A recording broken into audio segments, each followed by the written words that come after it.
luise ainsi devant les hommes, afin qu'ils voient mes bonnes œuvres et qu'ils glorifient mon Père qui est dans les cieux. Que le Seigneur vous bénisse. Veuillez vous mettre. Au-delà des éléments caractéristiques de ce passage, où Matthieu, ou Jésus-Christ, dans son discours, après l'importance et les qualités spécifiques de deux éléments, le sel et la lumière, il y a tout un message et toute la spécification des exigences de Dieu pour nous, serviteurs et servantes du Dieu vivant. Je suis, dans ma vie professionnelle, gestionnaire de projet. Je suis ingénieur ici au Canada, je l'étais aussi en Haïti. Et toute notre vie professionnelle est caractérisée par le fait de spécifier des exigences et de retrouver les exigences qui sont spécifiées dans les documents de projet afin de respecter ce qui nous est demandé et afin de faire respecter ce que nous avons précisé dans nos documents. Lorsque nous lisons rapidement ce passage que je ne cesse de lire, moi, depuis un certain temps, je découvre que c'est une portion de la Bible qui nous décrit spécifiquement les exigences de Jésus-Christ pour nous. Donc je dis qu'au-delà des qualités particulières du sel, puisqu'on parle de saveur, on parle d'assaisonnement, on parle de qualité préservatrice du sel, on peut comprendre que nous, serviteurs de Dieu, nous avons aussi une responsabilité, non seulement de donner goût à ceux qui vivent autour de nous, non seulement de donner goût à la vie même que nous menons, par la vie que nous menons, mais de solliciter et de susciter chez ceux qui nous rencontrent et qui vivent autour de nous l'envie d'être comme nous sommes.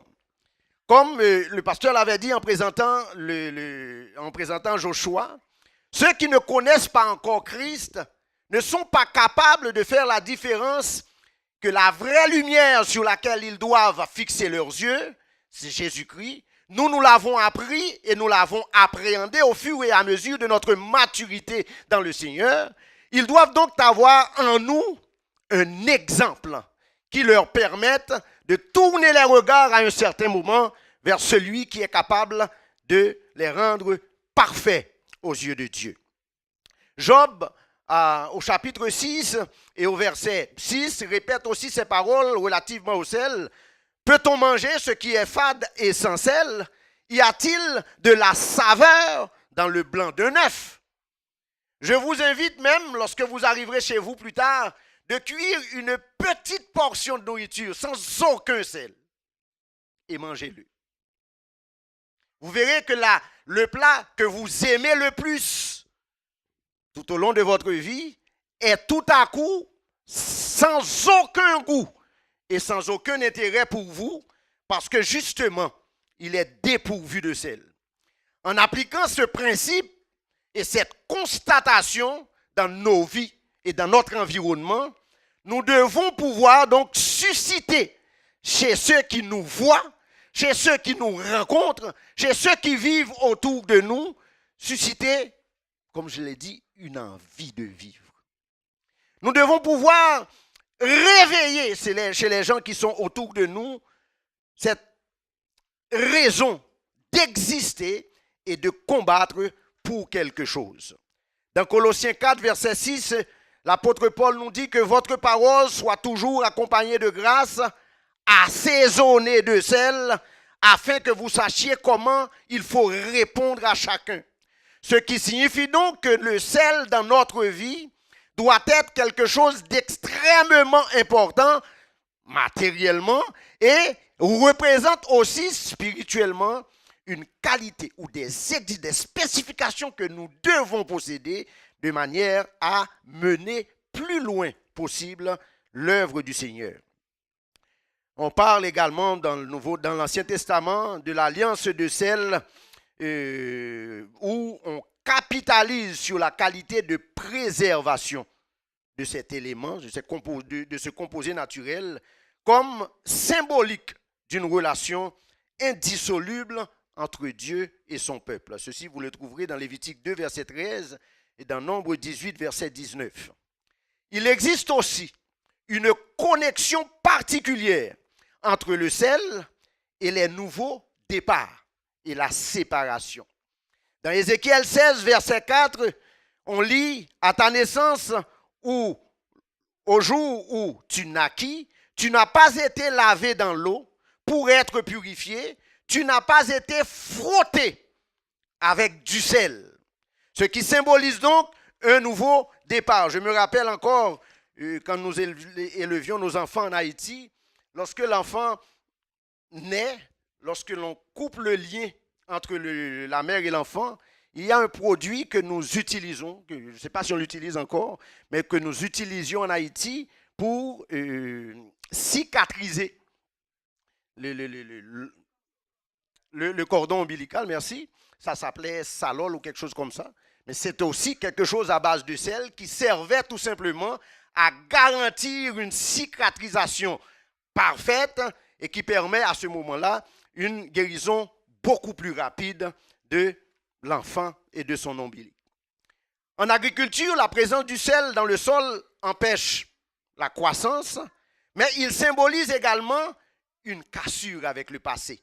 Parce que dans certaines pratiques, lorsqu'on devait par exemple venir avec une nouvelle culture, on répandait du sel sur le sol afin d'absorber toute la faculté ou toutes les caractéristiques de la culture précédente de façon à ramener le sol à un nouvel état pour la nouvelle culture que l'on veut exploiter sur ce sol-là.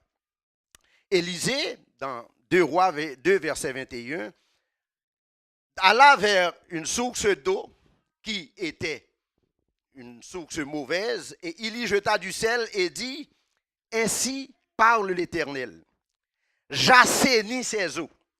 Il n'en proviendra plus ni mort, ni stérilité. » Et les eaux furent assainies jusqu'à ce jour, jusqu'au jour de l'Écriture, selon la parole qu'Élisée avait prononcée.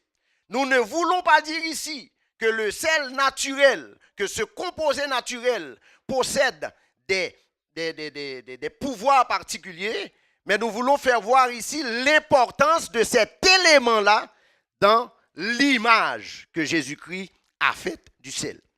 Lorsque Christ dit donc que nous sommes le sel de la terre, cela devrait nous inciter, nous, serviteurs et servantes de Dieu, à chercher, et c'est ce que je fais depuis un certain temps, je demande au Seigneur, Éternel, qu'est-ce que tu veux que nous comprenions au-delà même de ce que nous pouvons apprendre de la vie en général? Qu'est-ce que tu veux que nous comprenions de cette parole qui fait de nous le sel de la terre? Et lorsque Christ parle du sel de la terre, vous comprendrez bien qu'il parle à la communauté de croyants. Vous êtes le sel de la terre. Il ne dit point tu es le sel de la terre. Il dit vous êtes le sel de la terre, ce qui constitue un amalgame particulier qui constitue justement cet élément de vie au sein de l'Église. Ça, c'est le premier aspect. Le deuxième aspect, nous le trouvons dans le verset 14 où il dit « Vous êtes la lumière du monde ».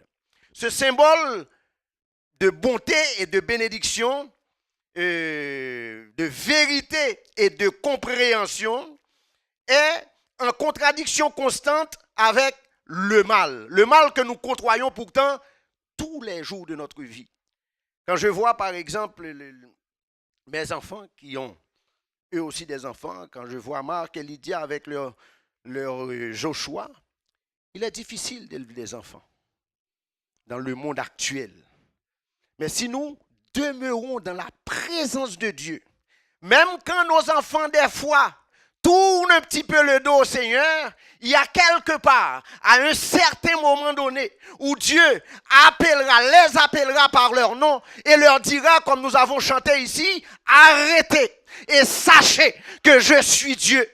Arrêtez, je domine sur les nations et je domine sur la terre. Un jour ou l'autre, vos enfants, s'ils reçoivent réellement cette lumière et celle que vous êtes en Dieu, un jour ou l'autre, même quand ils tournent le dos au Seigneur, ils reviendront au bercail pour recommencer à servir Dieu.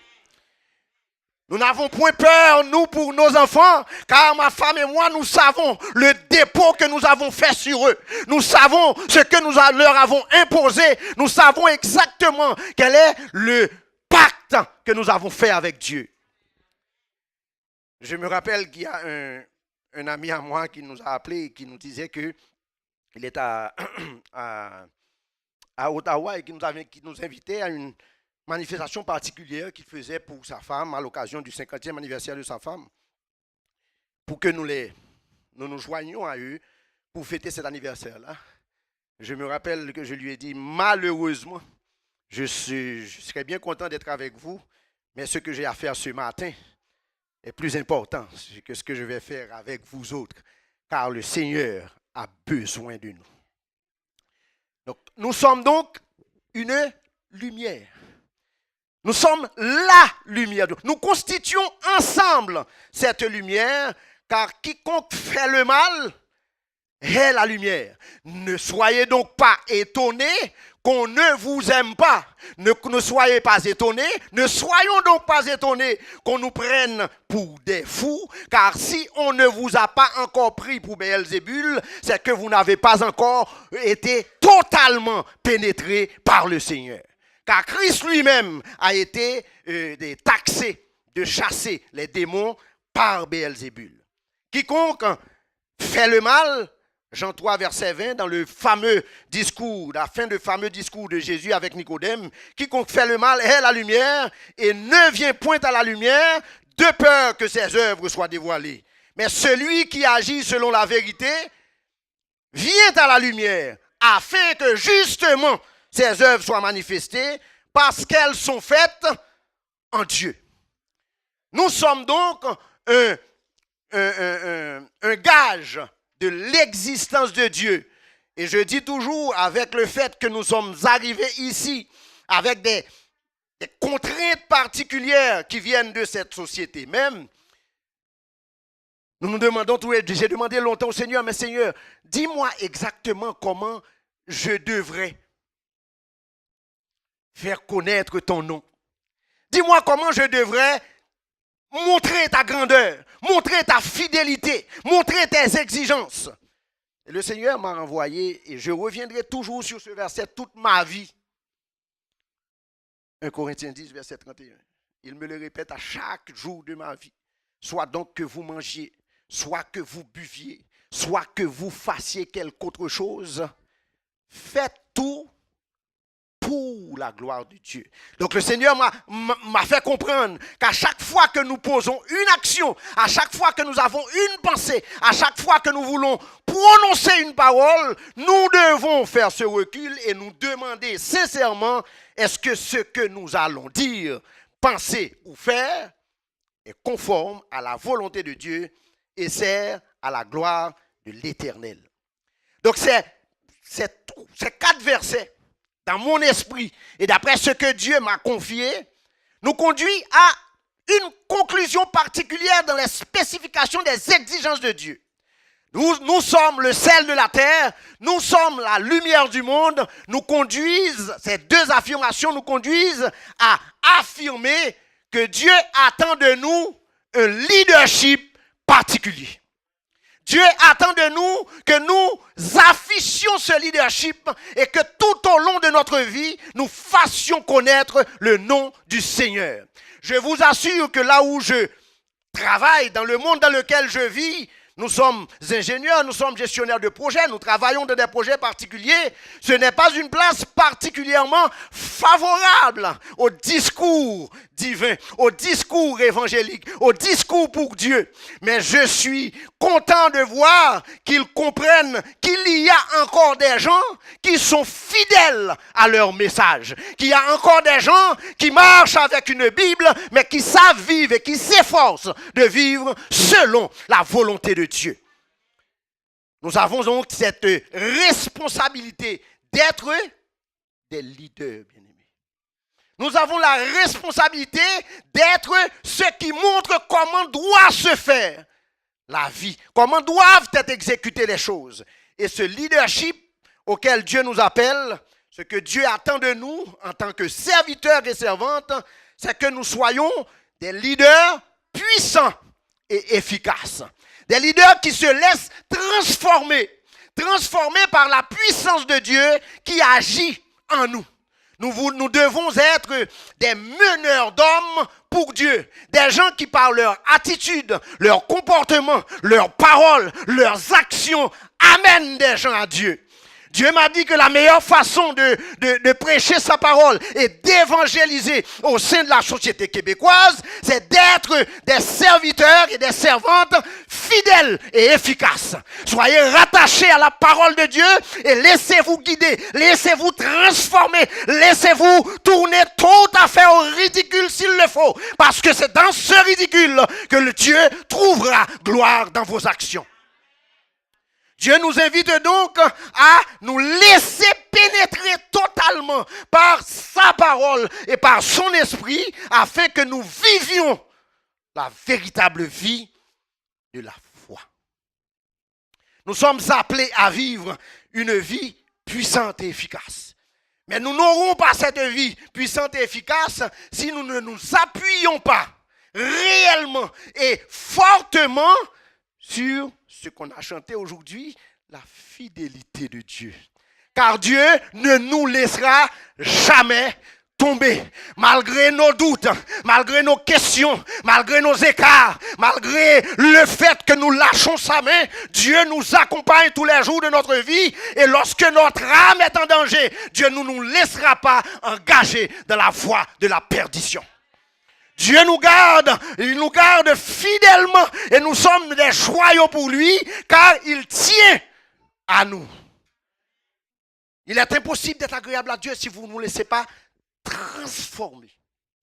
Car Dieu dit que ceux qui sont conduits, ceux qui ont l'Esprit de Dieu en eux, sont conduits par l'Esprit de Dieu. Dieu nous dit aussi que voici les choses anciennes sont passées. Toutes choses sont devenues nouvelle.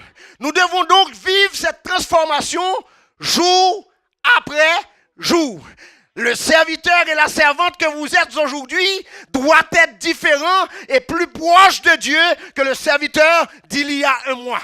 Et le serviteur que vous êtes aujourd'hui doit être moins proche de Dieu que le serviteur que vous serez 6 mois plus tard, car vous grandirez avec Dieu et vous serez plus proche du Seigneur. Dieu veut donc que nous soyons des leaders. Je me rappelle un livre particulier que j'avais vu, Les 5 niveaux de leadership de John C. Maxwell, je pense, où il étalait un petit peu dans les organisations les différents niveaux de leadership. Il affirme là-dedans, et c'est un connaisseur dans ce domaine-là qui donne des conférences un petit peu partout, il affirme là-dedans qu'il y a 5 niveaux de leadership. Le premier niveau de leadership qu'il définit est un leadership positionnel, où vous n'avez absolument aucune... Les seuls droits que vous avez dans ce leadership-là, on vous suit parce que tout simplement vous avez l'autorité, vous avez la position. Donc vous avez les droits de leadership sans être quelqu'un de particulièrement important ou quelqu'un de particulièrement intéressant.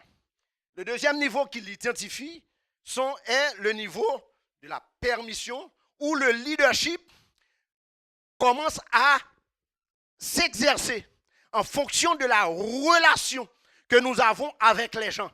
Et c'est là que je commence moi. Moi, je dis que le niveau de leadership de Dieu commence exactement ici. Là où on a une relation qui est basée sur la connaissance que nous avons des gens et la compréhension de comment bien s'entendre avec eux. L'effort que nous faisons sur nous-mêmes avec la puissance de l'esprit pour vivre avec ceux qui sont différents de nous autres.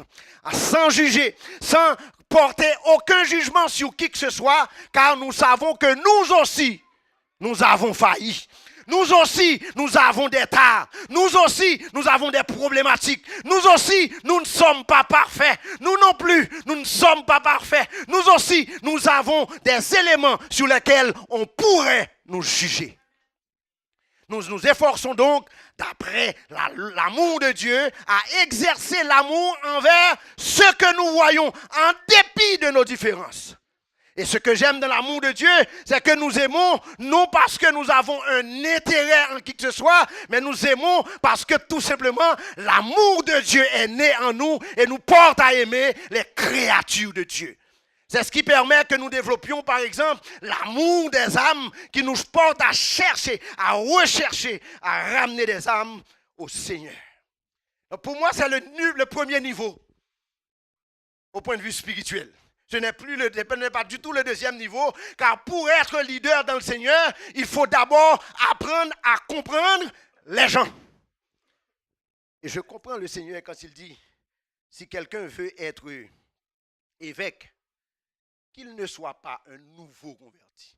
Car il n'est pas en mesure à ce moment-là de comprendre qui que ce soit, car il ne se comprend pas lui-même.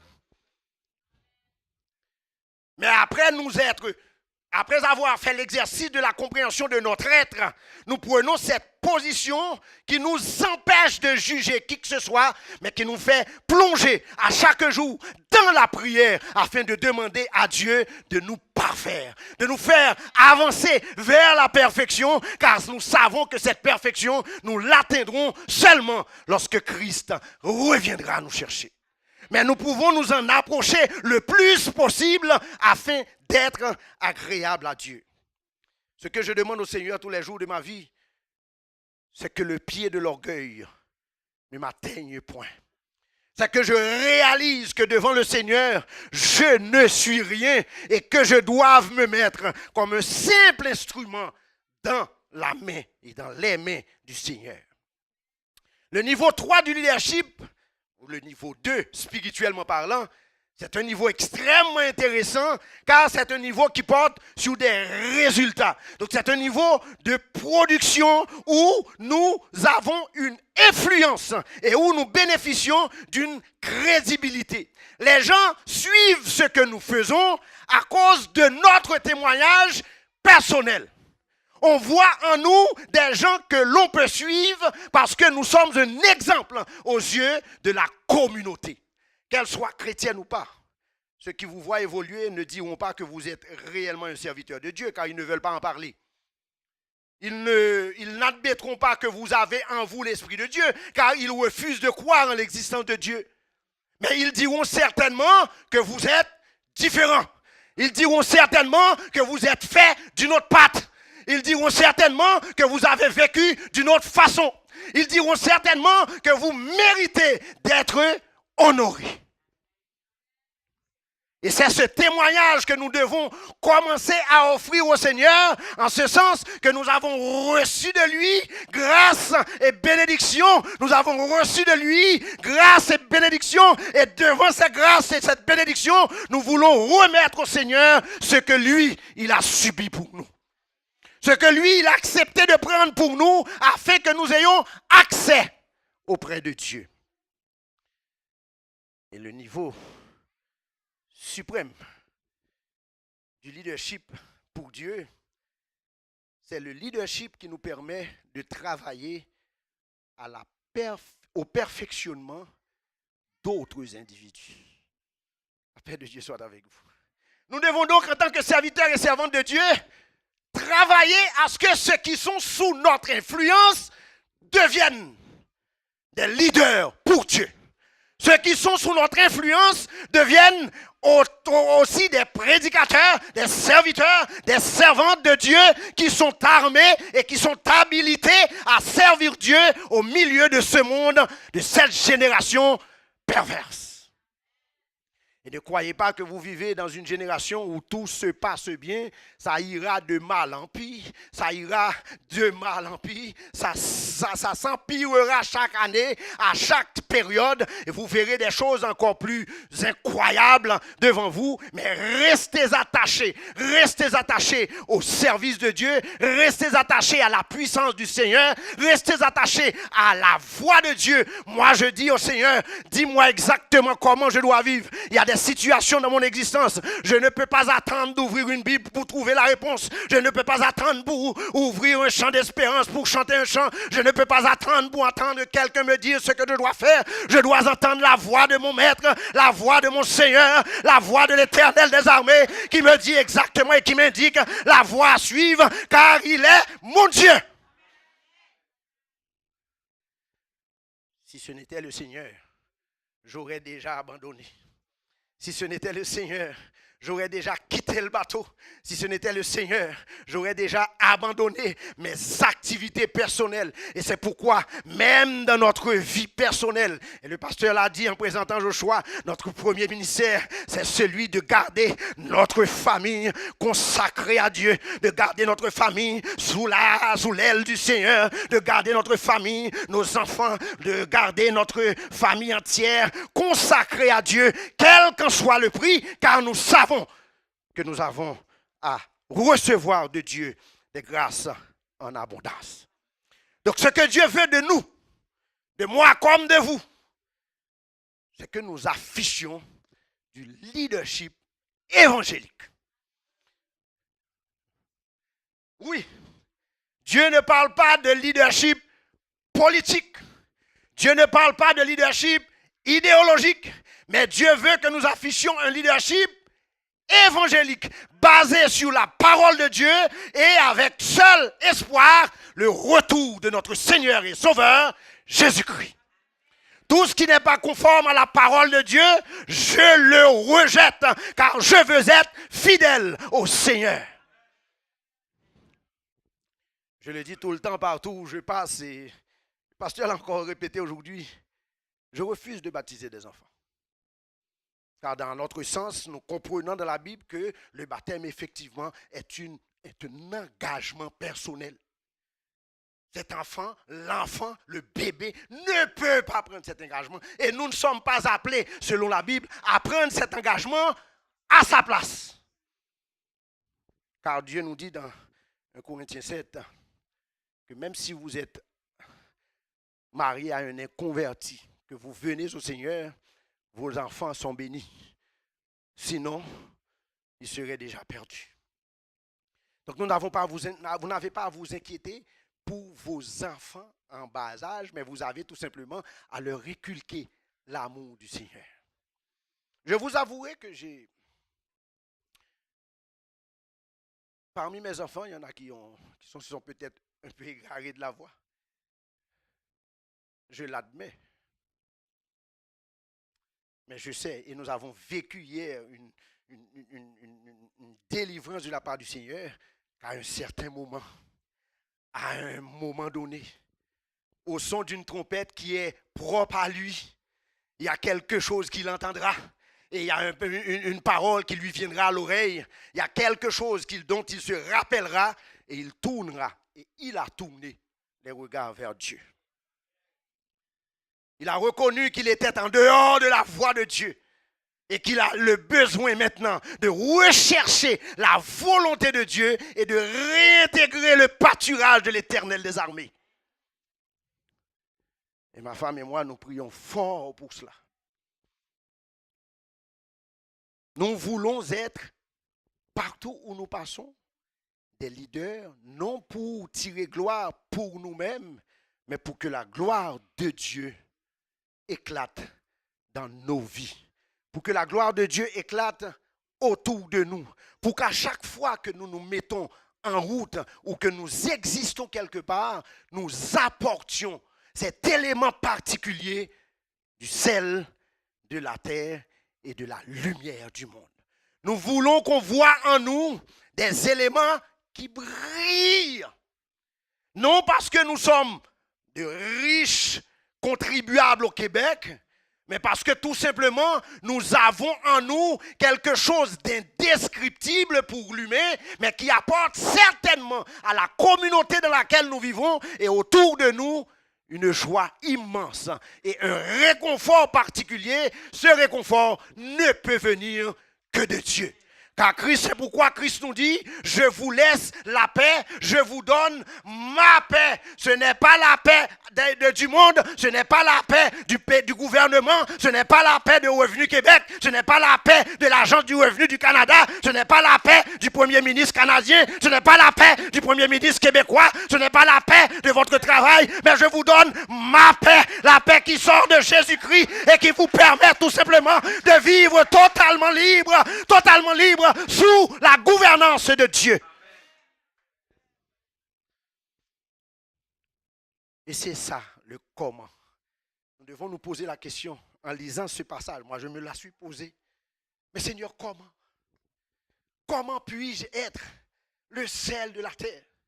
Comment puis-je être la lumière du monde? Et le Seigneur m'a répondu uniquement par le biais de la toute-puissance de Dieu, à travers l'œuvre du Saint-Esprit en nous. Dieu définit ses serviteurs, il dit, l'Esprit de Dieu est comme un vent. On sait d'où il vient, mais on ne sait où il va. Yo met chaud, yo pas joindre nous. Alléluia. Alléluia. On vous cherche en haut, vous êtes en bas. Quand on vous cherche en bas, vous êtes en haut. Quand on vous cherche sous terre, vous êtes dans les bras de Dieu, car personne ne peut vous atteindre. Dieu nous invite à être comme un vent, afin que tout le monde sache d'où nous venons, mais ne sache pas exactement dans quelle direction nous allons, car notre direction dépend de l'Esprit de Dieu. Je ne veux pas savoir où je serai demain. Je ne veux pas savoir comment je serai demain. Je ne veux pas savoir qu'est-ce que je ferai demain. Je veux tout simplement être sûr d'être dans la présence de Dieu matin, midi et soir. Il y a un type qui m'a dit une fois, comment savez-vous que vous allez au ciel?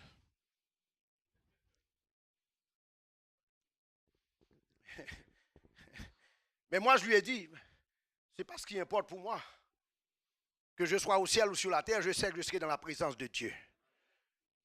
Quel que soit là où je serai dans la présence de Dieu. Je m'imagine déjà au jour où je rencontrerai Dieu, je m'assierai sur sa cuisse et je lui demanderai, mais papa, explique-moi telle chose, explique-moi pourquoi j'avais subi ça, explique-moi pourquoi j'étais exposé à ça, explique-moi pourquoi tu avais permis ça. Et je sais déjà qu'il me passera la main sur la tête et me dira, mon fils à moi, alléluia, mon fils à moi, oui, tu as vécu pour moi, mon fils à moi. C'est pourquoi je dis, je ne mettrai jamais en doute la fidélité de Dieu. Je ne compromettrai jamais ma foi. Si je dois partir avec quelque chose, je partirai avec ma foi. Si je dois partir avec quelque chose, je partirai avec ma confiance en l'Éternel des armées, qui a fait les cieux et la terre.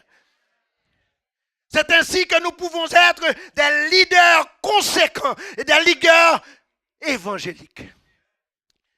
En Haïti, il y a quelqu'un qui m'a appelé pour me dire, pour m'apprendre qu'il y a un pasteur qui sera candidat à la présidence, etc. Et quand il m'a abordé, je lui ai dit, le ministère pastoral que vous avez, vous l'avez déposé où et quand? Parce que maintenant, vous faites de la politique.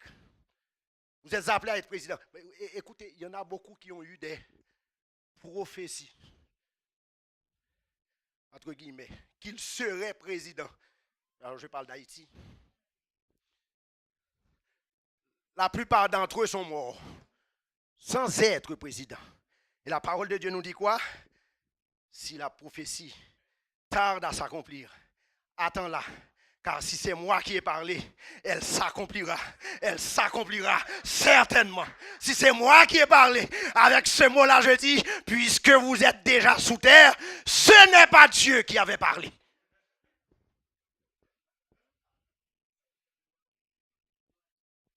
C'est pourquoi je reste attaché à mon ministère. Je reste attaché à mon Seigneur, mon Sauveur, Jésus de Nazareth, qui est descendu sur terre pour moi, qui a subi la mort de la croix, la mort la plus honteuse qui soit. Je voudrais que vous imaginiez à cette époque-là, quand on clouait quelqu'un sur la croix, ce que cela voulait dire. Au-delà de tout cela, quand vous essayez d'imaginer, ce ne sont pas les beaux clous lisses que vous voyez maintenant. C'était des clous extrêmement grossiers qui pénétraient sa main, qui pénétraient ses pieds et pour lequel il a eu quand même la candeur de dire « Père, pardonne-leur car ils ne savent pas ce qu'ils font. » Alléluia. Et c'est pour moi, c'est pour vous qu'il a dit aujourd'hui, tout est accompli. C'est sur cet accomplissement même que nous sommes restés debout, que nous restons encore debout, sachant que Dieu a fait pour nous toute la provision qu'il faut afin que nous soyons sauvés. Soyons donc des leaders conséquents, des leaders évangéliques qui vivent sous la puissance de l'Esprit, qui vivent sous la transformation de l'Esprit, comme Jésus avait dit à Nicodème dans Jean chapitre 3, verset 3 à 16.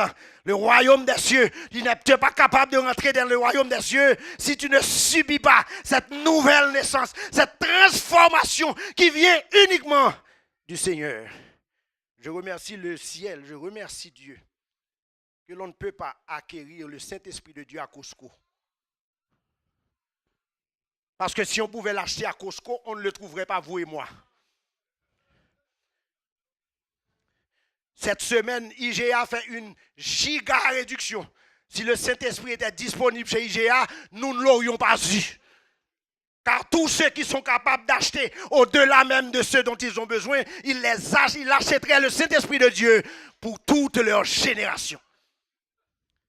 Mais grâce soit rendue à Dieu, le Saint-Esprit est donné gratuitement. On n'a pas besoin de payer, on n'a pas besoin de débourser. On doit faire une seule chose, remettre son cœur à l'Éternel des armées, croire en Jésus-Christ et marcher selon sa voie. J'aime souvent dire à ceux qui disent que le salut est gratuit, il est gratuit dans le sens que je ne paye rien au point de vue monétaire, mais je dois donner à Christ mon cœur.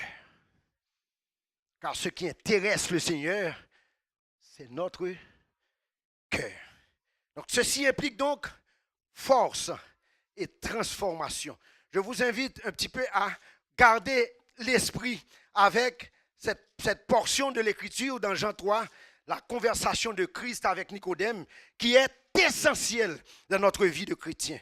En vérité, je te le dis, si un homme ne naît de nouveau, il ne peut voir le royaume de Dieu. Nicodème lui dit, comment un homme peut-il naître quand il est vieux? Nicodème est un docteur de la loi, pourtant il ne connaissait pas ces choses. Il dit, comment un homme peut-il naître de nouveau? Quand il est vieux, peut-il entrer dans le sein de sa mère et naître? Jésus lui dit, en vérité, je te le dis, si un homme ne naît d'eau et d'esprit, il ne peut entrer dans le royaume de Dieu. Je comprends cette expression, moi, d'une façon particulière. Si un homme ne naît d'eau et d'esprit, parce que lorsque vous naissez biologiquement, vous prenez cette naissance-là dans un bassin d'eau. Ça veut dire que lorsque vous avez terminé d'exister biologiquement, Dieu vous invite à exister spirituellement, à vous laisser engager, à vous laisser régénérer par l'Esprit de Dieu, car c'est à ce moment seulement que vous rentrez dans le royaume de Dieu. Ce qui est né de la chair est chair, et ce qui est né de l'esprit est esprit. Ne t'étonne pas que je t'ai dit, il faut que vous naissiez de nouveau. Le vent souffle où il veut, et tu en entends le bruit, mais tu ne sais d'où il vient, ni où il va. Il en est ainsi de tout homme qui est né de l'esprit. Soyez donc spirituels. Attachez-vous indéfectiblement aux vérités du Seigneur. Ce que je vois devant moi souvent, Et je le dis souvent à mon épouse, ce que je vois qui se fait dans la chair, qui se fait sous mes yeux, n'est pas forcément ce que Dieu veut que je vois. Et je cherche la volonté de Dieu pour voir ce qu'il veut que je vois. Dans Romains 8, verset 11, la parole nous dit, et si l'esprit de celui qui a ressuscité des morts, d'entre les morts, habite en vous, celui qui a ressuscité Christ, rendra la vie à vos corps mortels par son esprit qui habite en vous. Laissons-nous donc pénétrer par l'Esprit de Dieu. Ne nous attachons pas aux choses du monde, car nous nous en servons tout simplement jusqu'à ce que Christ vienne nous chercher. Combien d'entre vous ont la certitude que Christ viendra pour eux? Moi, je sais qu'il viendra me chercher. Je sais que je serai avec lui. Je sais que je vivrai avec lui. Je sais que je régnerai avec lui. Je sais que Christ m'aime et que Christ a donné sa vie pour moi. Laissons donc l'Esprit de Dieu nous pénétrer. Laissons l'Esprit de Dieu nous posséder tout entier, afin que nous agissions fidèlement au Seigneur. Une prière que je répète tous les jours de ma vie, je dis, Seigneur, donne-moi la grâce d'être totalement assujetti à toi. Je ne veux pas être maître de moi. Je ne veux pas être... Parce qu'il y a des gens qui me disent, avec toute cette formation que vous avez, vous vous trouvez dans ces places-là à adorer un Dieu que l'on ne voit pas. Moi, je leur réponds, on ne le voit pas certes, mais on le sent. On ne le voit pas certes, mais on le vit. On ne le voit pas certes, mais on voit ses actions. On ne le voit pas certes, mais on sait qu'il agit. On ne le voit pas certes, mais lorsque nous le prions, il répond à nos prières et il répond, il exauce nos demandes. Et je n'ai pas tant de connaissances que ça. Je suis un serviteur au service de Dieu qui se livre tout entier pour que Dieu fasse en moi ce qu'il veut. Soyons donc des leaders évangéliques, totalement assujettis au Seigneur, oubliant notre propre volonté et épousant à tout instant la volonté du Seigneur. La voix du Seigneur m'appelle, prends ta croix et viens suis-moi.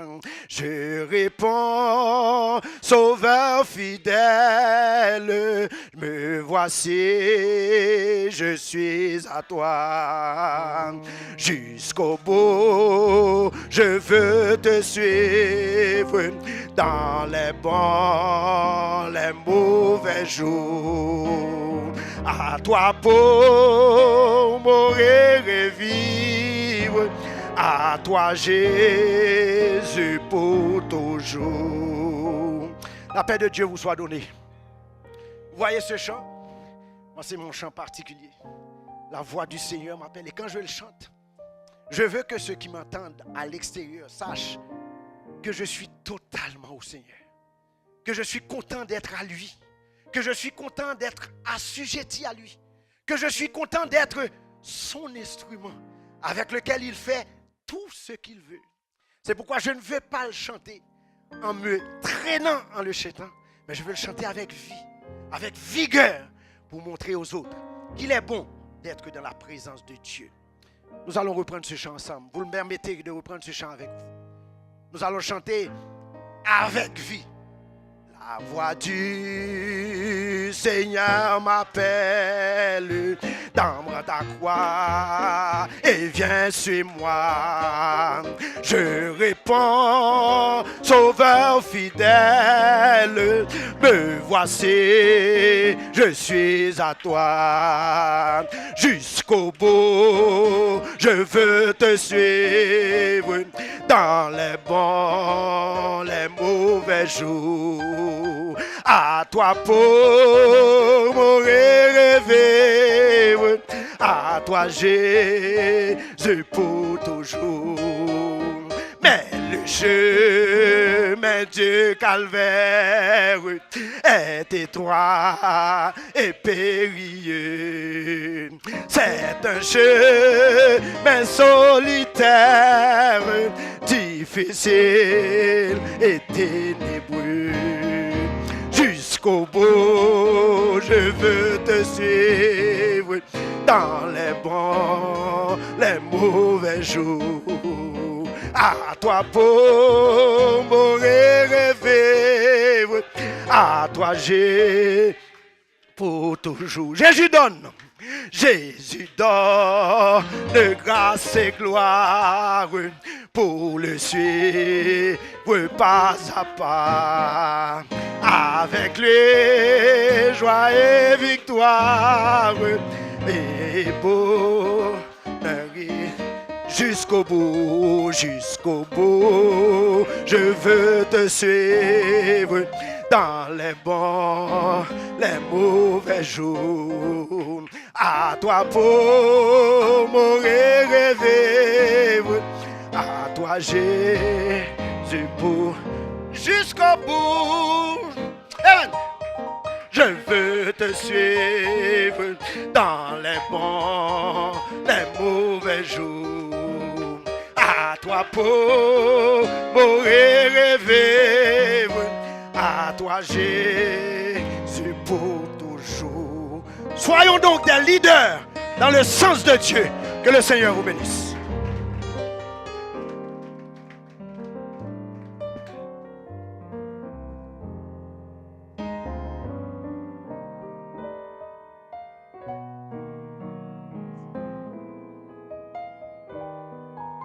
Gloire à Dieu. Amen. Nous voulons être du sel et de la lumière. Amen. Est-ce qu'on peut prier qu'il en soit ainsi? Est-ce qu'on peut élever la voix et demander au Seigneur, viens saler ma sauce, viens éclairer ma lanterne, que je puisse éclairer, que je puisse donner du goût autour de moi. Comme Pasteur Eric a dit, qu'ensemble nous puissions être aussi un assaisonnement agréable pour le monde autour de nous. Oui, Seigneur. Nous voulons être ce sel, cette lumière, pas à notre gloire, mais à ta gloire, Seigneur. La parole dit qu'on a lu à la gloire du Père Céleste. Oui, qu'on ne voit pas, mais qui est. Oh Seigneur, nous sommes, Seigneur, la lumière qui pointe vers toi. Nous sommes le sel qui se rappelle à toi, Seigneur. Bénis encore, Seigneur, ton peuple. Que ton Église, Seigneur, soit salée. Que ton Église brille, Seigneur. Oh, enlève les seaux, enlève les boisseaux sous lesquels nous avons mis ta lumière. Oh, Seigneur Jésus. Nous voulons pas être un sel en dehors du monde, mais un sel dans le monde, Seigneur. Oh, Seigneur, pas un sel sur le comptoir, mais un sel dans la sauce. Oh, Seigneur Jésus, je veux te bénir et te rendre grâce. Merci, Seigneur, toi qui nous appelles encore à cette sainteté, à cette lumière, à ce goût, à cette préservation, à ce témoignage de ta gloire, Seigneur Jésus. Sois élevé, Seigneur, et sois glorifié, Père éternel. Alléluia. Amen. Merci, Seigneur. Alléluia.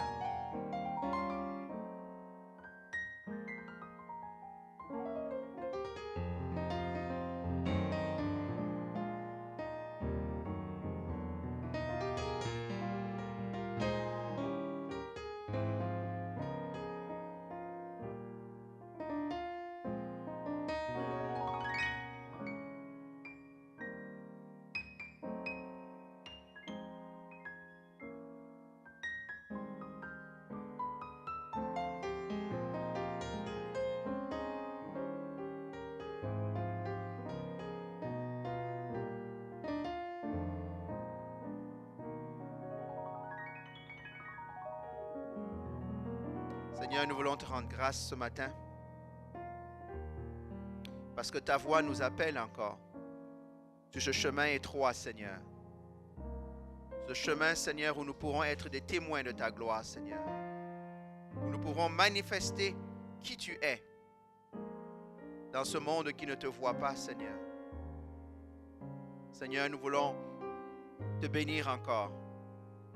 Toi qui nous interpelles encore ce matin, tous, individuellement et collectivement, Seigneur, à avoir un impact, à manifester qui tu es autour de nous, Seigneur. Des fois, on sera impopulaire, pour ne pas dire souvent, Seigneur. Aide-nous à être fermes, à être fidèles, Seigneur. Que ce sel commence dans nos foyers. Seigneur, s'il y a un conjoint, une conjointe qui ne te connaît pas, que nous soyons ce sel et cette lumière. Dans nos familles, Seigneur. Dans nos familles, il y a des personnes qui ne te connaissent pas, Seigneur. Que nous soyons ce sel et cette lumière. Au travail, à l'école, quelles que soient nos occupations dans la journée, Seigneur. Que nous puissions être ce sel et cette lumière, Seigneur. Ô Dieu de gloire, dans la rue, partout où nous passons, Seigneur. Que cette fragrance qui pointe vers toi émane de nous, Seigneur. Afin que même si, comme on l'a entendu tout à l'heure, on ne puisse pas dire qu'il croit en Dieu et puis dire qu'il y a quelque chose de différent avec nous. Seigneur, nous te bénissons. Et que lorsque on se le fera dire, que nous n'ayons pas honte de pointer vers toi, Seigneur. Que nous ne prenions pas la gloire pour nous, mais que nous tendions le doigt vers toi et nous te rendions grâce. Sois béni, Seigneur Jésus. Sois exalté, Seigneur. Sale ce ministère, sale le ministère du pasteur Éric. Qu'il brille encore, Seigneur Jésus. Nous te bénissons et nous te rendons grâce. Amen. Alléluia. Pasteur Éric, si vous permettez, Sœur Marjorie, on va prier pour vous. Chaque fois qu'on vient nous bénir, on rend. La Bible dit que lorsqu'on vient, ce qu'on reçoit, on le redonne. Amen. Donc, vous avez l'habitude maintenant, donc vous savez qu'on prie pour eux. Seigneur, je veux prier pour cet homme, pour cette femme, pour leurs enfants, Seigneur. Seigneur, je prie que ta main soit sur eux, Seigneur. Je prie que ce sel reprenne encore plus de goût, Seigneur. Il y a différentes sortes de sel. Seigneur, je prie, il y a différentes intensités de lumière, Seigneur. Je prie qu'il brille encore plus à ta gloire, Seigneur Jésus. Je prie, Seigneur, qu'ils soient des leaders encore, Seigneur, à la gloire de ton nom, Père éternel. Père, bénis-les. Écoute le cri de leur cœur. Écoute, Seigneur. Écoute, Seigneur, les prières qui ne disent pas à haute voix, Seigneur, mais que toi, tu entends dans le secret de la chambre, Seigneur. Je te bénis parce qu'ils l'ont déclaré, tu es le Dieu fidèle. Tu es le Dieu qui appelle. Tu n'es pas le Dieu qui tourne le dos, mais tu es le Dieu qui appelle et qui ouvre les bras. Tu es le Dieu qui accompagne. Tu n'envoies pas tout seul, mais tu marches avec eux, Seigneur Jésus. Père, je te bénis pour la saison de leur vie. Je te bénis pour la saison de leur ministère. Je te bénis, ô Dieu de gloire, qu'ils puissent encore témoigner de ta fidélité, qu'ils puissent témoigner encore de la lumière qui brille encore davantage et que des âmes soient attirées à eux, Seigneur, à cause de ton sel dans leur vie, à cause de ta lumière dans leur vie, Seigneur. Qu'ils soient un phare, qu'ils soient un agent de conservation, de préservation, un agent de guérison comme le sel l'est aussi, Seigneur. Père, je te bénis. Merci, Seigneur, parce qu'ils nous ont bénis. Nous les bénissons aussi, Seigneur. Sois élevé, sois glorifié, mon Dieu. Que la gloire, l'honneur et la louange te reviennent. Dans le nom de Jésus, Amen. Amen. Soyez bénis.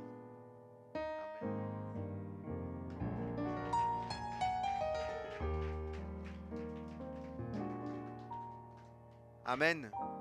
S'il y en a qui ont besoin de prière, pasteur, si vous voulez rester, peut-être qu'il y en a qui voudront prier avec vous. Je n'ai pas de souci avec